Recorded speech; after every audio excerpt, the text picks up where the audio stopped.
Кел балаларым, мен сендерге ертек айтып берейін, бауырсақ туралы. Ертеде, кешкі және бөртеде.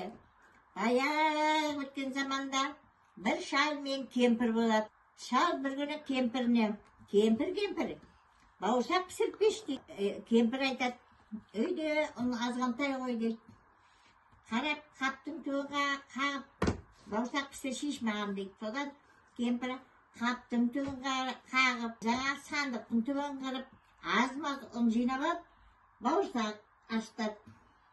Сосын бауырсақты сап майға салып, топ-томалақ қылып, бауырсақ пісіріп, суытуға терезенің алдына қояды. Сөйтсе бауырсақтың біреуі домалап кетеді. Домалап келе жатып, қоянға жолығыпты. Қоян, бауырсақ, мен сені жеймін дейді. Сонда бауырсақ, қоян, мені жемеші, мен саған ән айтып беремін дейді.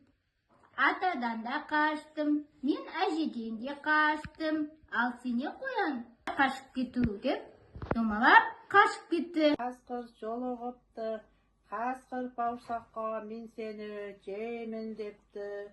Сонда бауырсақ жеме мені, қасқыр мен саған ән айтып берейін деп ән салыпты. Мен атадан қаштым, мен әжеден қаштым, мен қояннан қаштым. Ал сен қасқыр оңай қашып кетемін. Бауырсақтағы әнін айтып, қасқырдан қашып кетіпті. Сосын аю кездеседі, аю айтады, бауырсақ, мен сені жеп қоям дейді. Сосын бауырсақ айтады, жеме, мен өлең айтып берейін дейді. Атадан да құтылдым, әжеден де құтылдым, қасқырдан да құтылдым, қояннан да құтылдым, сенен де құтыламын дейді. Қашып кетеді, домалап кетеді. Ақыры бауырсақ әдемі айлакер түлкіге жолығыпты. Түлкі бауырсақ, қандай әдемісің, даусың да керемет екен депті. Өзің жақын келіп, өлеңді айтып берші дейді. Бірақ бұл жолы түлкі оны жеп қоймай, жай ғана әнін тыңдағысы келді. Бауырсақ мұрнына шығып алып, әнін айтып берді.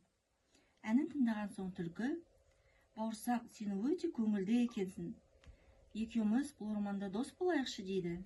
Бауырсақ қуанып, мен де жалғызсырап жүредім дейді. Дос болған қандай жақсы депті.